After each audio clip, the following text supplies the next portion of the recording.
Earlier on, I had a globe-believing pilot visit the channel trying to refute one of my videos involving the SR-71, where essentially I used the SR-71 flying at top speed for an hour and involved the globe mathematics to highlight how silly this globe Earth theory is. This pilot was trying to defend that video. And of course, as I'm always going to do, I'm always going to bring it back to the very bare fundamentals, whether that be practical demonstrations, or in this case, the globe mathematics. And of course, the plane flying at full speed, 2,200 miles an hour, based on an hour's flight, would have travelled 2,200 miles. But according to the globe maths now, this is where it gets silly. Based on 1 hour's flight, that plane would have needed to account for 570 miles of curve or drop between the 2 points of reference. Point A being the start of the hour, point B being 60 minutes later, the end of the hour. And according to the maths, there's 570 miles of drop between those 2 points of reference. When you break it down to get a rough estimate based on an hour's flight, breaking it down to a minute and then a second, it turns out, according to the globe maths, that the plane, when flying at 2,200 miles an hour, based on 1 hour's flight, according to the globe, needs to drop on average 836 feet a second to remain level on the ball. That's not only ridiculous, but that's physically and scientifically impossible.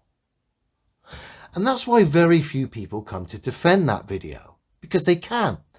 And when they do, I always bring them back to the mathematical fundamentals their model states, based on an hour's flight. And of course, it destroys it. But most of the people that come to defend it can't be honest. They can't give you the miles and feet breakdown. They want to talk degrees. That's how dishonest, that's the sophist argument these people want to produce to try and delude themselves and their viewers.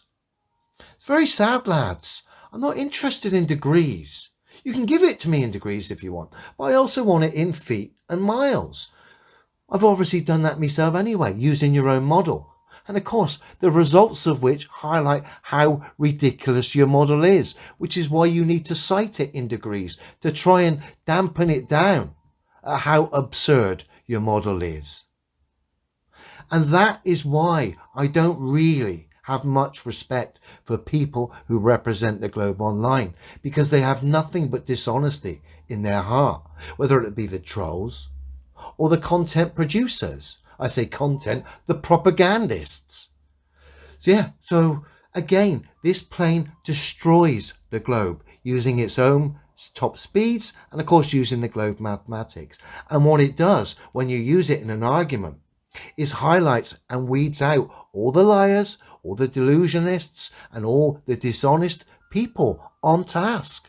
So keep using it. If anyone tries to refute you, bring them back and ask them how much curve this plane needs to encounter based on 1 hour's flight. I guarantee you, if they're honest, they'll give you the mathematical figures, which of course highlight how absurd the globe is. Most of them won't. Well, everyone I've met won't online. They want to talk degrees. They want to push the sophist argument, which dampens it down and try not to make this globe look as ridiculous as the maths make it look when you use this plane. The globe. I mean, I can't take these people seriously. I really can't. There's no science. Nothing whatsoever. Just stories. And even the globe maths is ripped to shreds when we use real world practical references like the SR-71 or any fast plane for that matter.